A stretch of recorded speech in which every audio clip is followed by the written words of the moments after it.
Kerala, God's own country. लेकिन कुछ सालों में यहीं से दर्जनों लड़कियों के गायब होने के दावे सामने आए।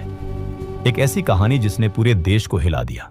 पहले किसी को शक नहीं हुआ, लेकिन जब जांच शुरू हुई तो एक ऐसा नेटवर्क सामने आया जिसके तार देश के बाहर तक जुड़े हुए थे।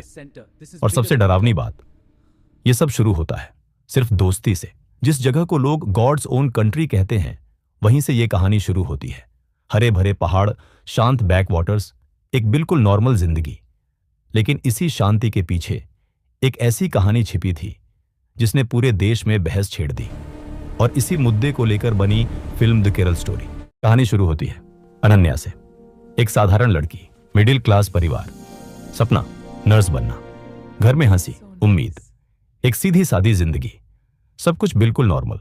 लेकिन उसे नहीं पता था कि उसकी जिंदगी धीरे धीरे बदलने वाली है। कॉलेज शुरू होता है, नई जगह, नई दोस्तियां, और यहीं उसकी मुलाकात होती है कुछ ऐसी लड़कियों से जो उसे बहुत जल्दी अपना बना लेती हैं।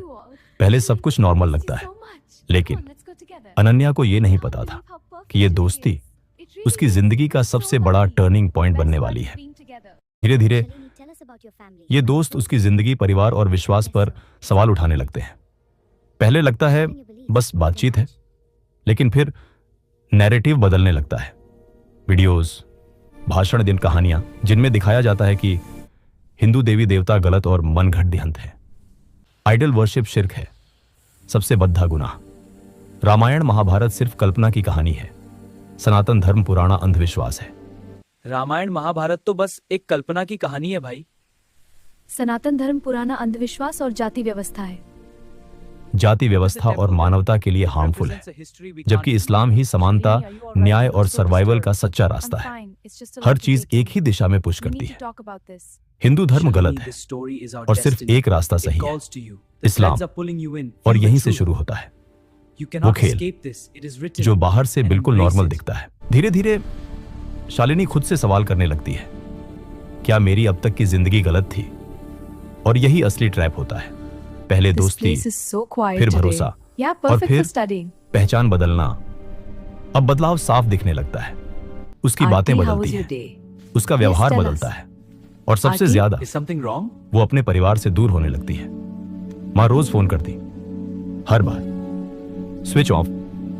पिता दरवाजे की तरफ देखते रहते, शायद वो अभी अंदर आएगी, लेकिन वो दिन कभी नहीं आता। और फिर एक सुबह दरवाजा खुला। शालिनी का कमरा खाली था, ना कोई चिट्ठी, ना कोई एक्सप्लेनेशन, बस वो जा चुकी थी। अब सच धीरे धीरे सामने आता है। ये सिर्फ एक लड़की की कहानी नहीं थी, ये एक पूरा नेटवर्क था जो युवाओं को इन्फ्लुएंस करता था और फिर उन्हें एक खास दिशा में ले जाता था। उन्हें कहा जाता है, तुम्हें विदेश जाना होगा। शुरुआत में लगता है ये कोई अच्छा काम है, कोई मिशन, लेकिन असली सच्चाई अभी सामने आनी बाकी थी। कुछ मामलों में यह सामने आया कि लोगों को ऐसे इलाकों में भेजा गया जहां से वापस लौटना आसान नहीं था। और उसी समय दुनिया में एक नाम तेजी से फैल रहा था, इस्लामिक स्टेट। एक ऐसा संगठन जो इंटरनेट, सोशल मीडिया और पर्सनल कांटेक्ट के जरिए लोगों को अपने जाल में फंसाने की कोशिश कर रहा था। अब शालिनी उसी जाल का हिस्सा बन चुकी थी। अब ना आजादी थी, ना वापस लौटने का कोई रास्ता। अब उसे एहसास होता है कि उसने क्या खो दिया, उसका परिवार, उसके सपने, उसकी पहचान, सब कुछ। और अब वापस लौटना लगभग नामुमकिन था। और यही कहानी एक बहुत बड़ा सवाल छोड़ती है, क्या यह सिर्फ एक फिल्म की कहानी है या सच में ऐसी घटनाएं हुई हैं? जब द केरल स्टोरी रिलीज हुई तो पूरे देश में बहस शुरू हो गई। कुछ लोगों ने कहा फिल्म एक गंभीर मुद्दा उठाती है, वहीं कुछ लोगों का मानना था कि इसमें घटनाओं को बढ़ा चढ़ाकर पेश किया गया है। सच क्या है, यह आज भी पूरी तरह साफ नहीं है। तो असली सवाल यह नहीं है कि यह फिल्म सही है या गलत। असली सवाल यह है, अगर किसी इंसान की सोच धीरे धीरे बदली जाए, उसकी पहचान बदल दी जाए और उसे पता भी ना चले, तो क्या वो कभी समझ पाएगा कि वो बदल चुका है?